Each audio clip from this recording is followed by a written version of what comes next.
Hi everyone, welcome to My English. This is Hira, and today we will be looking at first question type, which is true, false, not given. And in this video, first of all, we will be looking at the meaning of true, false, not given. What exactly does that mean? Then we are going to discuss some common problems which students come across while doing these type of questions. And of course, I would be telling you how to overcome these problems. And finally, I would do the strategy, how to solve these questions, and of course, with a practice question that has come in IELTS exam. So let's get started with the first thing, which is the meaning of true, false, not given. So what exactly does that mean? Well, if the text agrees and confirms the information in the statement, then the answer is a true. That means it is within the passage and it is in agreement with the information given to you, then you mark it as true. However, if there is a disagreement, a contradiction, or there is a false information that you feel is given in the question statement, and of course it is present in the passage, then you're going to mark it as a false statement. Now, there are three conditions that you treat the particular given statement as not given. A, if it is not mentioned in the passage completely, which is usually not the case, but even if it is not mentioned, you're going to mark it as not given. Secondly, if it is present but partially present, partly there, partly not there. And thirdly, it is disconnected with the question. So if any of these three conditions occur, you know what to do. Now, looking at the common problems. The first common problem is that students are not used to answering such questions. They are not sure what to look for.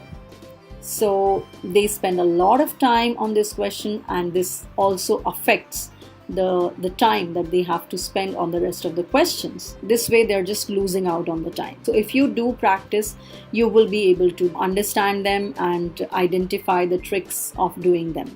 Secondly is not able to understand the meaning of the question. So sometimes students fail to understand what is asked. They focus on just the keywords, just matching the keywords, and failing to understand what the whole statement means. So don't do that. Try and understand the meaning of the sentence as a whole, not particular words. Application of previous knowledge. They sometimes make assumptions that this is something that I already know about a particular topic. So they predict. Yeah, prediction of the answers is one of the key strategy of solving the paper, but not in true, false, not given. In this type of question, don't apply any preconceived notion, any pre-knowledge on the question. Whatever is given in the question, just stick to that. Don't apply any of your knowledge. Fine? Then paraphrasing is not usually done. What they do is they don't look for synonyms. Instead, they look for keywords and try to find the same keywords from the text, and thus they are not able to know exactly what is true, and thus they fall into this keyword matching trap. So you don't really have to match the keyword, you have to match the meaning of the keyword. That's very important. Now, how do you overcome these problems? So the first thing that you do is you read all the instructions carefully and make sure if it is a true, false, not given type question, or it is a yes, no, not given type of question. The second thing that you do is you read all the statements very carefully in order to understand the meaning of the whole statement. Now watch out for some qualifying words here, like some, always, never, sometimes, always, mainly. Do not simply highlight the keywords without understanding what the statement is asking. Try to understand what the statement as a whole is conveying. Then next is you need to find the synonyms that may be used in the text. So this helps to identify matching the meaning of these keywords in the text. And finally, you go to the passage, match the statement with the correct part of the text. Now, after you have matched the statement with the part of the text from where it has been taken out, now you need to focus on the statement again and then carefully examine the matching part of the sentence to see if it is true or false. Remember, the meaning should exactly match to that of the statement. So if it is agreeing, mark it as true. If it is contradicting, mark it as false. If it is not mentioned, go on with the not given. Now, here again, do not make any assumptions that I may be knowing about it. Since I already know, it definitely has to be true or it definitely has to be false. It's okay. If the information is given to you and you're not agreeing with it, it is okay. You have to stick to the information given in the text. And if you're really unsure and can't find the answer, then mark it as not given, because each question has to be given only 1 minute strictly. Do not give more than that, because you have 40 questions to solve.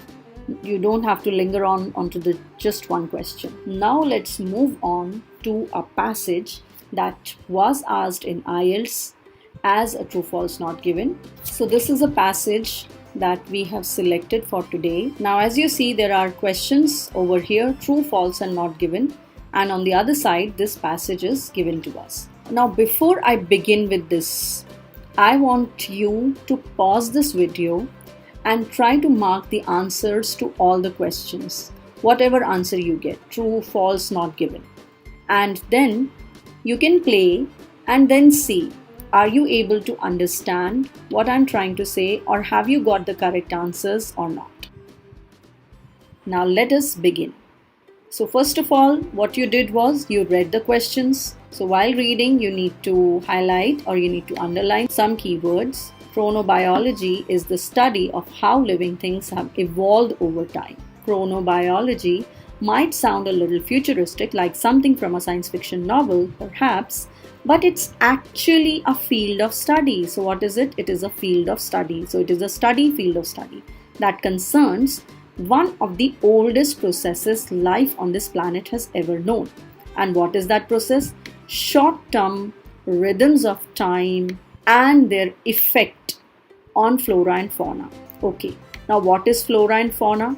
Flora and fauna is nothing but living things. Okay, study is there, but in the passage it says that it is a field of study that concerns short-term rhythms of time and their effect on flora and fauna. And here it says study of how living things have evolved over time. So does the passage say that it is the study of how living things have evolved over time? No. It says what is the short-term rhythms of time and what has been the effect on flora and fauna. So we are going to mark this as false. Next one. The rise and fall of sea levels affects how sea creatures behave. Okay. Now for this, I'm going to take this color.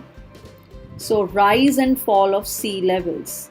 What is rise and fall of sea levels? The up and down of the sea levels. Affect means that it is getting affected by something. It is influenced by something, or it is impacted by something. So this becomes my keyword. Sea creatures. What are sea creatures? The creatures that live under the sea, and how they behave or how they react. Now if I read ahead, I read that this can take many forms. Marine life. So marine life is nothing but sea creatures, isn't it?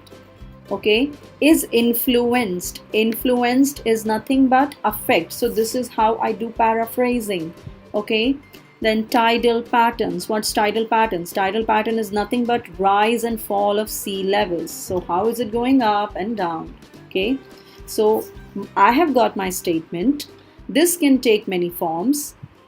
Marine life is influenced by tidal patterns, and rise and fall of sea levels affects how sea creatures behave. So this statement is nothing but the exact replica of the same. So I'm going to mark it as true. Now next is most animals are active during the daytime. So most animals are active. Now my keyword becomes most animals, then active, and then daytime. Now please remember that most is a qualifying word. Now let's read further. Animals tend to be active. So I've got one of my keyword here, active, or inactive depending on the position of the sun or moon. Numerous creatures. Now numerous means what? Many. Creatures means animals, humans included, are largely diurnal. Now what is diurnal? Diurnal means they like to come out during the hours of sunlight. That means they come out during the sunlight hours. That means they are active during the daytime. So basically, I have to compare one statement, which is most animals are active during the daytime, and the other statement, which is numerous creatures are largely diurnal, which is numerous creatures are active during the daytime. But now I want you to identify whether most is the same as numerous or not. Most means majority. Most means majority, while numerous means many, a number of, a large number of. Okay, so most is something that we refer to as in totality, while numerous is an absolute number. So according to that, this statement becomes a not given. So I don't know for sure whether most means all the animals or most doesn't mean all the animals. Now similarly, I'm going to give you the answer for the fourth and the fifth one, and I want you to tell me whether it is matching with your answer or not. And if it is not matching, tell me or let me know why you feel it is correct or incorrect. So the answer to the fourth one is again false, and the answer to the fifth one is true. If it is matching with your answer, then great.